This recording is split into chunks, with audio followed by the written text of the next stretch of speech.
Now we're going to take a look at how we can actually calculate some probabilities using a normal distribution.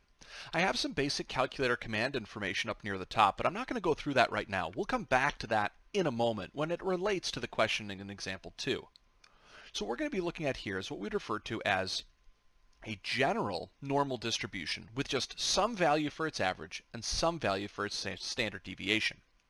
Now, if you go ahead and you look at the formula sheet, what you'll see is that, again, we're going to be dealing with a continuous distribution and the basic flow chart that we've kind of laid out before.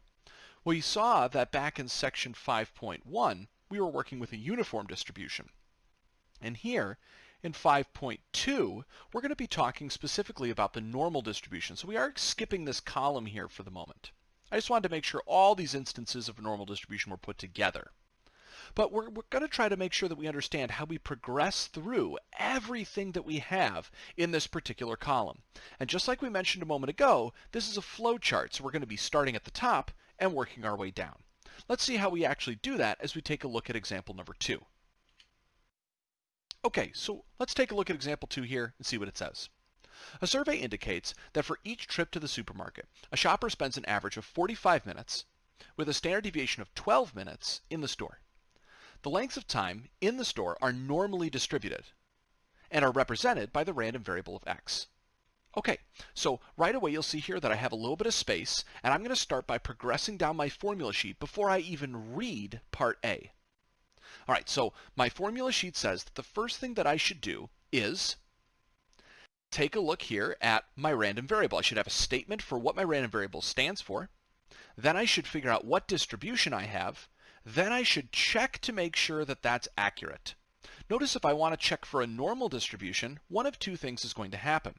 I'm either going to have the problem directly tell me that I'm working with a normal distribution, or, as we'll see later in 5.2, specifically in 5.2.3, that we'll be able to use raw data in certain situations to build a special type of graph that will allow us to assess whether we think a normal distribution is in play. Well, let's see what we have on this example. I'm going to start by defining my random variable x. The problem already tells us, so I'll just kind of recap. We'll say we're going to let x represent the amount of time a shopper spends in the store. We don't know what that time is going to be, but we definitely know that since it's time, it's going to be a continuous random variable. So if I wasn't sure like what side of the formula sheet I should even be on at the start of this question, hopefully that narrowed it down. I now know that I'm definitely dealing with a continuous distribution. Okay, the next thing would be to state what distribution x has, but the problem already tells me the lengths of time are normally distributed.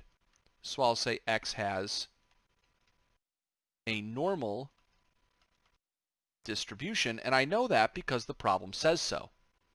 Now the other thing that I want on the formula sheet is to calculate or find the parameters, which means in this case I want an average and a standard deviation.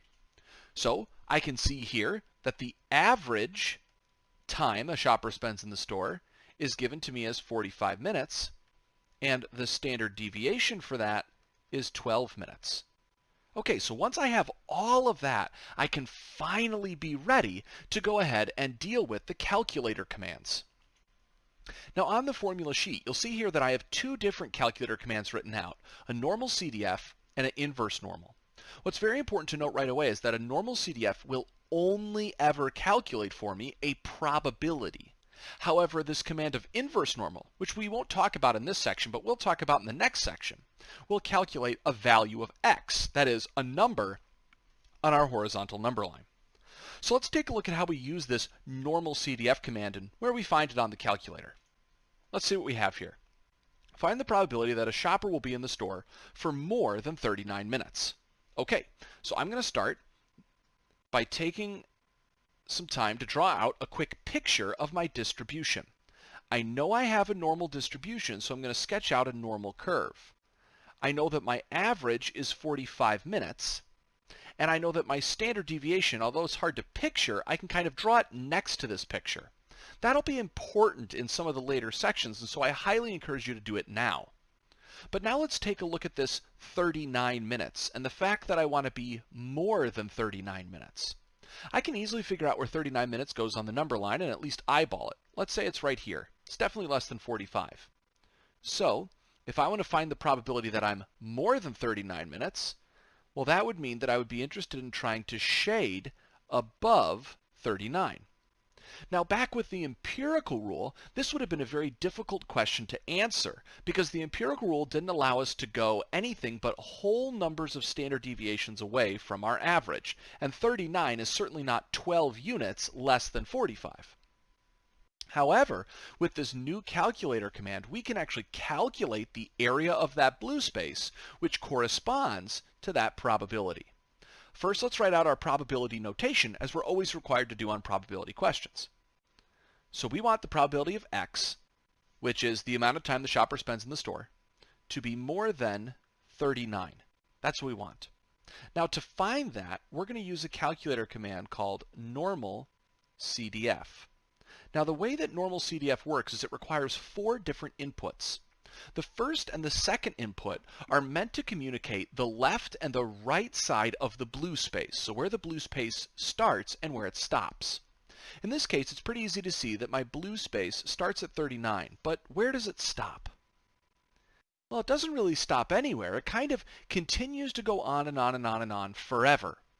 Well, that's why up here on the box, I'll state that if the upper boundary is infinity, that is, if I keep shading over forever, and we can't actually write infinity here, then instead I'm going to use an extremely large number.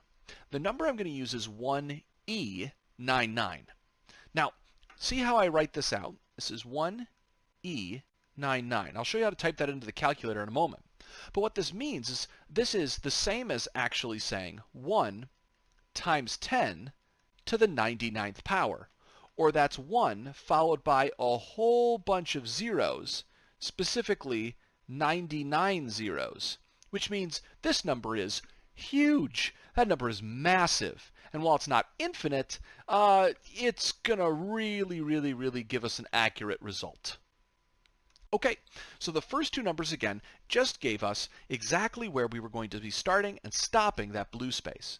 The next 2 numbers are going to be our mean and our standard deviation in exactly that order. And it is required that you write this down on the page so I know what it is that you're planning to type into the calculator. Now we can try to switch over to the calculator and see how exactly we type this in and get our decimal approximation. Okay, so if we switch over to the calculator here, I can click on Second and the Distributions menu. This is the same spot where I went to find something like a binomial PDF or CDF. But in here, you'll notice right at the top, I have Normal PDF and Normal CDF. Okay, immediately I want you to be aware that Normal PDF will never be used in this class. Never. Never. Not ever. Not one time. Not even half a time. Just 0 times. The moment that you are in any sort of a problem or worksheet question or anywhere and you're thinking to yourself, maybe normal PDF? No. Never normal PDF. Ever. Never, ever, ever, ever, ever.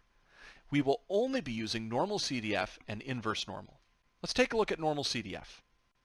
You'll see right here, I open it up and it has the same basic piece of information. Lower, upper, 0, 1. So I'm going to start entering my numbers in. My lower value, where my blue space started, was 39. My upper value was 1, followed by an E and a 99.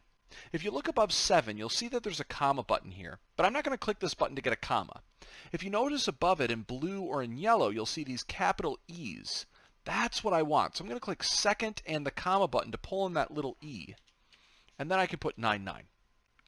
Then I'll put down my mean of 45, my standard deviation of 12, and I'm good to go.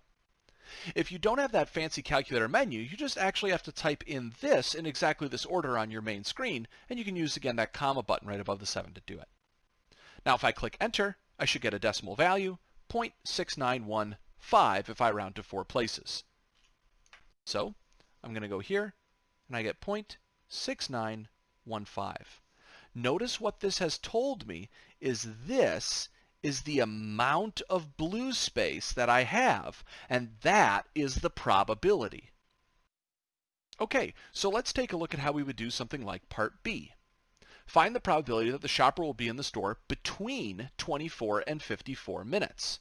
All right, I'm going to try to do the exact same thing that I just did a moment ago. I'm going to go ahead and say, let's draw out a nice normal curve. I'm going to put 45. Standard deviation is 12. And now I know that I want to be between 24 and 54.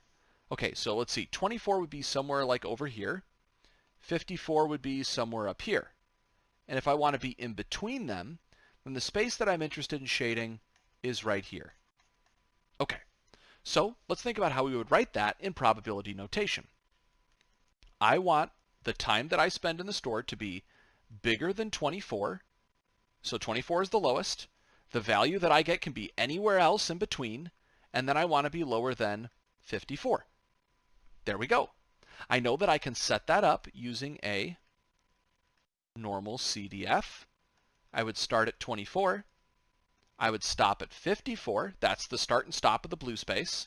And then I would type in my mean and my standard deviation. I'll go to the calculator and type this in as well. So let's see.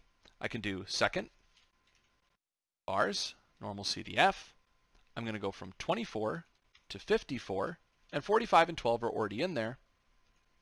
If I click this, 0.7333. So I get 0.7333. This is really easy. It maybe takes a little bit of getting used to be careful with your inequalities and stuff, but hopefully the idea itself makes a lot of sense. I just have to tell the calculator where this blue space starts and stops. Let's take a look at one more here. Find the probability that the shopper will be in the store for less than 12 minutes. Okay, so we're going to go ahead, same thing as always. I'm going to sketch out a little picture here.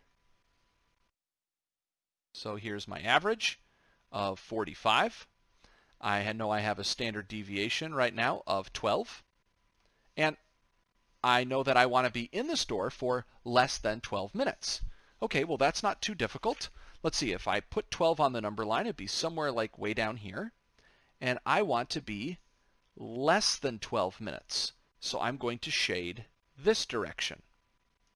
Okay, so let's see if we can set that up. I want the probability that x, the amount of time I spend in the store, is something that is under 12, less than 12. I know I can set that up with a Normalcdf, and I got to talk about where this blue space starts and stops. Remember, I'm reading that from left to right. So what I can see here is that it's clearly going to stop at the value of 12. But if I'm coming at it this way, like where does it start? What's the low side? And that's kind of weird. There really isn't a low side because this thing can be shaded down forever towards the left. So instead of using something like negative infinity, we'll go ahead and use negative 1 E99. That way it can stand for a very large but negative number. Well, now I'll go ahead and just say that I stop at 12, put in my mean and my standard deviation, and I'm good to go. If I go ahead and type this into the calculator, you just have to make sure that you're careful about one thing. Remember that whenever you want to insert a negative here, you're going to get an error if you click this minus sign. So don't do minus 1 E99. If you go ahead and paste and try to enter that, it's going to throw an error. Instead, over this symbol, you want to click your negative sign. It's going to make it a little bit smaller up there. That's what you're looking for.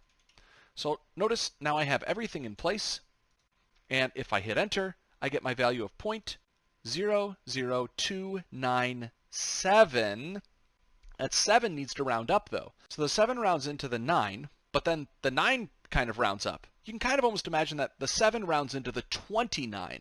So if 29 goes up by 1, you just get 30. So this should be 0.0030. So I should end up with 0.0030. So notice here on every single one of these questions, I'm including 3 important things: the probability notation, what I'm typing into the calculator, and the final answer. The picture is technically optional. I'm never going to grade you on your picture, but the picture is the best way to help organize your thought process. And so as always, I'll encourage you to include it.